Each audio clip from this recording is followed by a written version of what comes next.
पृथ्वी शेषाच्या मस्तकावर बसलेली नसून ती कामकरी आणि कष्टकरी समाजाच्या तर हातावरती बसली आहे असा विज्ञानवादी विचार देणारी दिवस शाळेमध्ये गेले तर समस्त विश्वाला साहित्याचं यथार्थ तत्वज्ञान देणारे हे विश्वची माझे घर आयशी हृदयाचे स्थिर किंबहुना चराचर आपणाचे झाला जे जे भेटे भूत ते ते मानिनी भगवंत हा भक्तियोग निश्चित झाला माझा गोरगरिबासाठी सर्वसामान्यांसाठी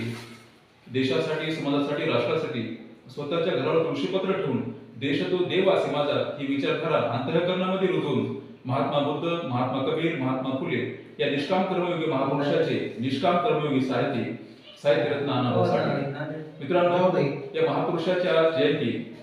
त्यानिमित्त मी आपल्या सर्वांना हार्दिक शुभेच्छा देतो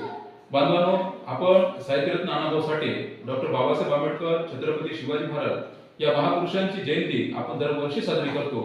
पण दुःखाची गोष्ट अशी आहे या महापुरुषाचे विचार आपण आपल्या जीवनामध्ये उतरवित नाही त्यामुळे या महापुरुषाची जयंती करणं हे खऱ्या अर्थाने सार्थक होत नाही डॉक्टर बाबासाहेब आंबेडकर असतील छत्रपती शिवाजी महाराज असतील साहित्यरत्न अण्णाभाऊ साठे असतील या महापुरुषाची प्रत्येक गावामध्ये प्रत्येक प्रशासकीय ऑफिसमध्ये त्यांची जयंती मोठ्या प्रमाणामध्ये साजरी होते गावामध्ये जयंती साजरी होते गावामध्ये त्यांचा कोणी विचार घेत नाही प्रशासकीय ऑफिसला त्यांची जयंती साजरी होते प्रशासकीय अधिकारी सुद्धा त्यांचे विचार आत्मसात करत नाही प्रशासकीय अधिकारी पूर्णपणे भ्रष्टाचारी झाले आहेत म्हणून त्यांचा आणि जयंती करण्याजवळ संबंध काही राहिला नाही आणि आपण पदाधिकाऱ्यांचा विचार केला शासकीय पदाधिकारी ते सुद्धा पूर्णपणे भ्रष्टाचाराच्या आहारी जाऊन आपल्या देशाचं पूर्णपणे नुकसान करत आहेत म्हणून त्यांचा आणि जयंती करण्याचाही मित्रांनो या जवळजवळ संबंध राहिला नाही जी माणसं जे तरुण साहित्यरत्न अण्णाभाऊ साठे डॉक्टर बाबासाहेब आंबेडकर या महापुरुषांची विचारधारा आपल्या अंतःकरणामध्ये रुजवितात देशासाठी समाजासाठी राष्ट्रासाठी काहीतरी कार्य करण्याचा प्रयत्न करतात त्यावेळी मित्रांनो साहित्यरत्न अण्णाभाऊ साठे असतील डॉक्टर बाबासाहेब आंबेडकर असतील या महापुरुषांची जयंती करणं हे सार्थक होईल पण आपण त्यांच्या जयंतीच्या दिवशी त्या महापुरुषांनी कधी दारूला स्पर्श केला नाही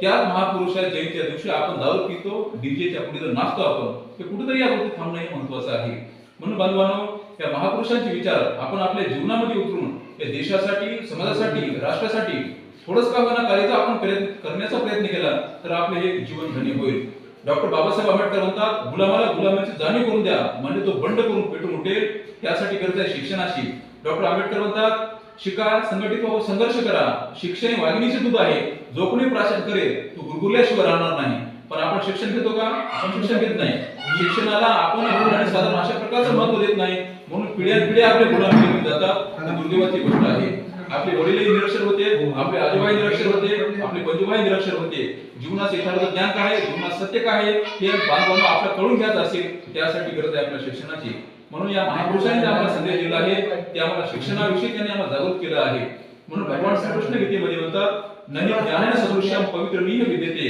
म्हणून बांधवांनो ज्ञानासारखं पवित्र शिक्षणासारखं पवित्र या जगामध्ये दुसरी कोणतीही गोष्ट नाही म्हणून डॉक्टर बाबासाहेब आंबेडकर म्हणतात ज्या माणसाजवळ शिक्षण नाही तो डोळे असून आंधळा आहे ज्या माणसाजवळ शिक्षण नाही तो जिवंत असून मेला आहे ज्या माणसाजवळ शिक्षण नाही तो स्वतंत्र असून गुलाम आहे म्हणून शिक्षण असणं ही काळाची गरज आहे शिक्षण असणं ही आपलं व्यक्तिमत्व बनण्याची शिक्षण असणं ही आपलं जीवन सार्थक करण्याची महत्त्वाची गोष्ट आहे म्हणून साहित्यरत्न अण्णाभाऊ साठे या महापुरुषांच्या जयंती दिनी मी आपल्याला एवढं सांगू इच्छितो की महापुरुषांचे विचार आहेत की आपल्या अंतःकरणामध्ये उतरा आणि देशासाठी समाजासाठी राष्ट्रासाठी आमचं सुद्धा कार्य करण्याचा आपण सर्वांनी प्रयत्न करावा